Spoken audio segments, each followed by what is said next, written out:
Hello, and thank you for watching my Minecraft tutorial. Now, my main goal today isn't going to be to make you complete pros overnight.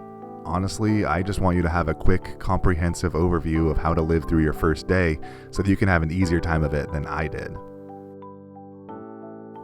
Click on Single Player to start with, then click on Create New World in the lower right-hand corner.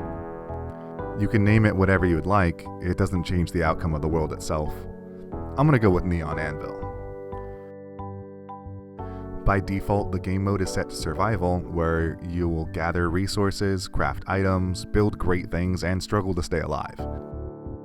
Of course, there are two other options. There's hardcore, which is the same as survival, except that you only get one life, and after you die, you can never access that world again. And then there's creative, where you can fly, you're invincible, you have infinite resources, and you can punch through any block with just one click. It's really great for quickly building massive structures, or even just trying out some new designs. Anyway, let's just start with survival for now. You can follow along in your very own clone of this world by clicking on More World Options. You'll see a field at the top of the screen that says Seed for the World Generator. Enter this number into the field. -26275162371277028 I've also posted the seed below, so you can just copy and paste it. There are other options here to add more customization, but I'm going to stick with the default setup for now. If you want to make life a little easier, you can always turn the bonus chest on, but I kind of like having to start from scratch, so I'll leave that off. Turning on cheats can be helpful because you can switch between survival and creative, so you get all the benefits of both. However, I found that it usually ends up making the game a little bit less rewarding every time that I use a cheat, so I'll leave that off as well. Now just click Create New World and let's start our journey. Unfortunately, it usually takes a while to generate the world for the first time. It can sometimes be worth it to just pause once the world is finally ready and let it load for a minute or two. That way you don't have to fight your computer and the world around you, and not to mention that it's a waste of valuable time. Once the world is loaded, take a brief look around you. You'll notice that we're in a savanna biome, which is a little bit more sparse than grasslands, but we'll have more than enough supplies anyway. Obviously it's daytime, but it won't stay that way for long. Soon the sun will set, and with the darkness comes a slew of nasty monsters that can be quite a handful for a new player. Each day in Minecraft is 20 minutes long, 10 minutes of daytime, and 10 minutes of nighttime, so you'll have to move fairly quickly to get everything done in one day. Don't panic though, you'll have enough time as long as you follow my instructions. Every new Minecraft world starts with the same way. Punch trees. Find the nearest acacia tree and hold left click on it until it breaks. You might as well take the whole thing down now since we're going to need it all eventually. Essentially every block in Minecraft follows the same basic principle. After working at it long enough, the block will break down, drop on the ground, and you can collect it by simply moving near it.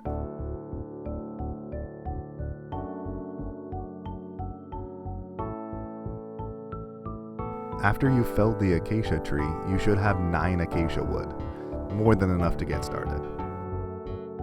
Hit the E button.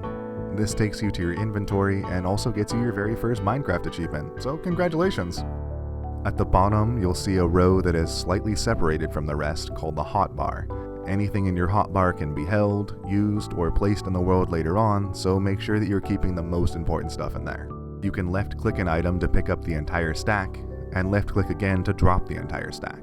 When you're holding a stack, you can also right-click it to drop just one item, and if you drag the mouse while holding right-click, it will drop exactly one in each square.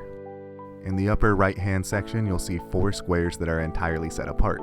This is the personal crafting area, and it's very useful for smaller crafting projects like this. Place all 9 of the acacia wood in the crafting area to make acacia wood planks. You can left click to pick it up one at a time, which is slower and monotonous, or you can hold shift and left click, which automatically crafts as much as it can, plus it will put the items directly into your hotbar or the next available space in your inventory. Much more convenient. Pick up the planks and place one in each of the 4 crafting squares, yielding a crafting table. Make sure that you have the crafting table in your hotbar, then hit E again to exit the inventory screen. You can switch between different items in your hotbar by scrolling with the mouse wheel or just by pressing the numbers on the top of the keyboard. Select the crafting table, then right-click to set it down. Right-click on the crafting table to use it. You'll notice that there's much more area here than your personal crafting area. I'll refer to each of the squares in the crafting table by number. The top row is 1, 2, and 3. The middle is 4, 5, and 6. And the bottom is 7, 8, and 9. First we'll need to make an axe, but soon enough we will need a pickaxe, so we might as well craft both of them now. First off we'll need sticks, so put one plank in any square of the crafting area, and then another one on either the top or the bottom. This will give you 4 sticks, but we're going to need a few more later on, so go ahead and make 2 sets. Place sticks in squares 5 and 8 to form the handle, then place wood planks in squares 1, 2, and 4 to make a wooden axe. You'll notice that it actually does look like a wooden axe while you're crafting it. The pickaxe starts with the same handle, but you'll need to fill squares 1, 2, and 3 with wood planks instead. You'll also notice that that looks like a pickaxe. Now that we have both of these tools, hit E to exit the crafting table. You might as well break it down now as well, since you're going to have to move it soon anyway. Most blocks have a specific tool that works best for breaking them down, which can drastically speed up the process, so make sure you're always using the right tool for the job. Shovels work best with dirt, gravel, and sand. Pickaxes work best with various types of stone, and axes work best with any type of wood. Now that you have your axe, go ahead and cut down the tree on the other side of the hill. You'll see how much faster it goes now that you have even just a wooden tool.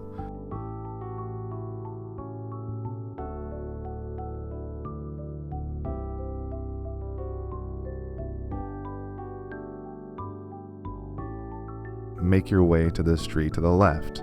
However, don't cut it down quite yet. This is actually where we'll build our house. First, I'll clear off all the tall grass because, quite frankly, it annoys me. I suggest putting the door to the house 2 blocks in front of this tree. Just so I don't forget, I'm going to take out 1 dirt block as a placeholder. Select your axe and cut down this tree.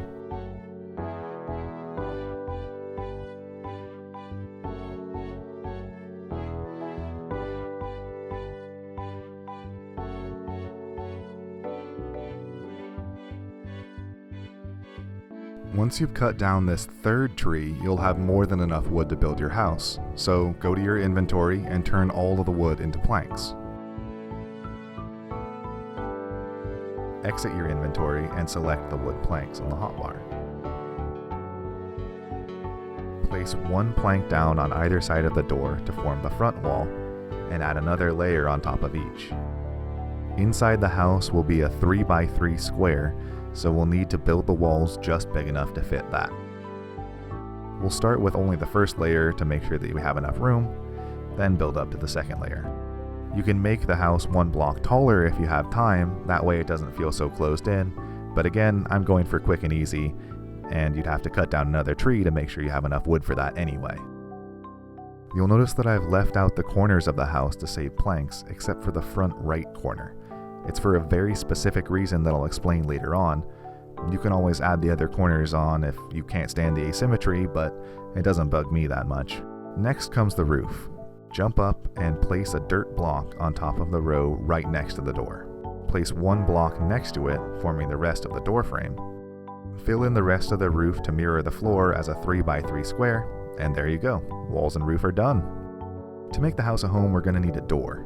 Put your crafting table on the inside left corner of the house, right-click on it, and place acacia wood planks in crafting squares 2, 3, 5, 6, 8, and 9, like this. I'm going to fill that placeholder from earlier with a wood plank because I really don't like putting doors on dirt, it just seems tacky. Anyway, just select the acacia door from your hotbar and place it on the doorway like so. Congratulations, you just finished your first house! Chances are that by now most of the day has already passed, but if you do have enough time, there's one more quick thing that you need to do. Make a bed. That takes wool, so we're going to need to find some sheep, and either kill them or shear them. Unfortunately for the sheep, we don't have any iron yet, so we can't actually make shears, so we'll have to kill them. I hope that you're not playing this as a vegan, otherwise this might get a little bit more difficult from here on. Anyway, I'm going to craft a sword at the crafting table to make my life a little easier. Place a stick in square 8 and wood planks in squares 2 and 5. Now you have a wooden sword. Select the sword on your hotbar and head out the front door. Make sure to close the door behind you, otherwise anything could wander inside your house and surprise you when you get back. There is a flock of sheep if you head west out the front door. By the way, you can hit the F3 button to see a lot of nifty things like what direction you're facing and what your coordinates are. Be very careful around this lava pit, it can kill you very easily. You should see a small flock of sheep nearby. Basically, all you need to do is either quickly attack the sheep with your sword 3 or 4 times, or attack the sheep once, wait a second, then attack it again. Either way, you'll need to kill enough sheep until you have at least 3 wool. Once you've done that, you can head home.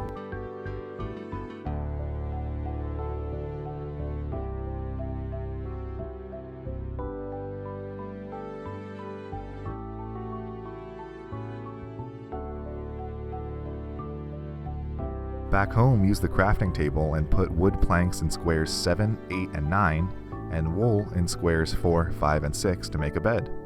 Beds take up a 2x1 space, so you need to place it on this square here.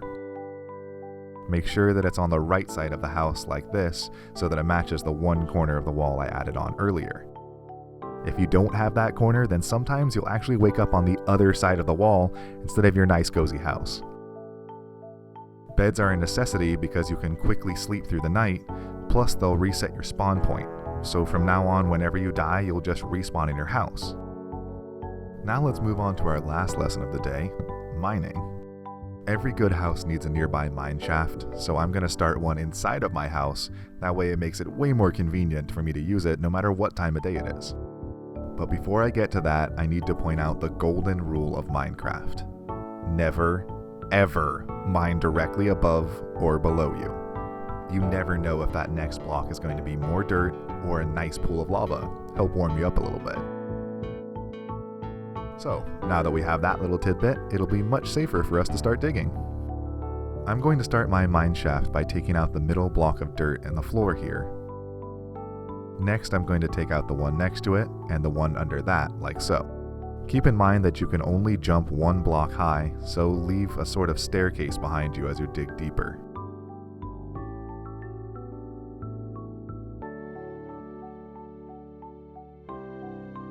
Eventually you'll have to dig through stone, so make sure that you use the wooden pickaxe you made earlier. You'll want to continue mining down like this until you're at eye level with stone. It will be difficult to see at this point because we don't have any light source, but you can also hit the F3 key to make sure that you're at the exact same depth as me. Next to the part that says block, there should be 3 sets of numbers representing your X, Y, and Z coordinates. If the middle number is 62, then you're all set. Now we're going to start tunneling to the south.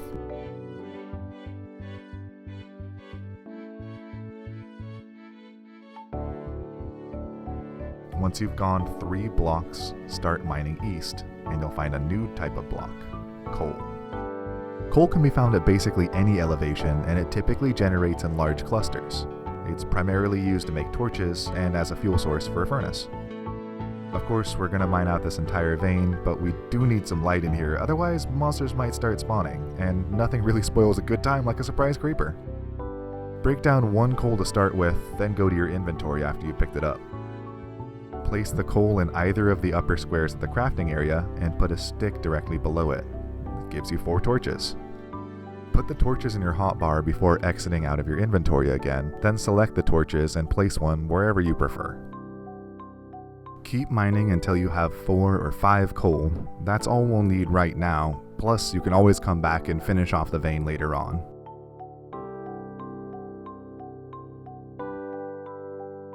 Once you've gathered up enough coal, return to the surface and use the crafting table.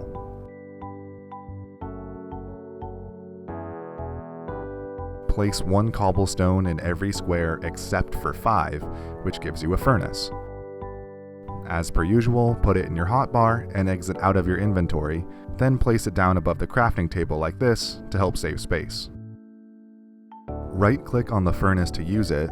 You can either manually drop the coal into the lower box, or simply hold shift and left-click to do it automatically. Then do the same thing with the mutton that you got earlier from killing the sheep, and it'll start cooking right away.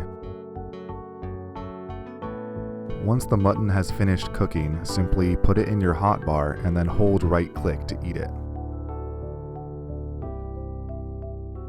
There are a couple last-minute things that I always add to every house just to help things continue running smoothly. Right-click on the crafting table and put 2 wood planks in every square except for 5, giving you 2 chests. Put 1 chest down next to the crafting table here, and set the other one next to that. This causes the 2 of them to meld together, and it gives you a lot more storage space than having 2 separate single chests. You'll also want to make sure that your house is well lit both inside and out, so put down a couple of torches. I usually put one right above the door so that if monsters do end up spawning, at least they'll be far enough away that I won't have to worry about them immediately breaking in and trying to kill me. Once it's nighttime, you'll be able to right-click on your bed to sleep, so you can start another adventure on day 2.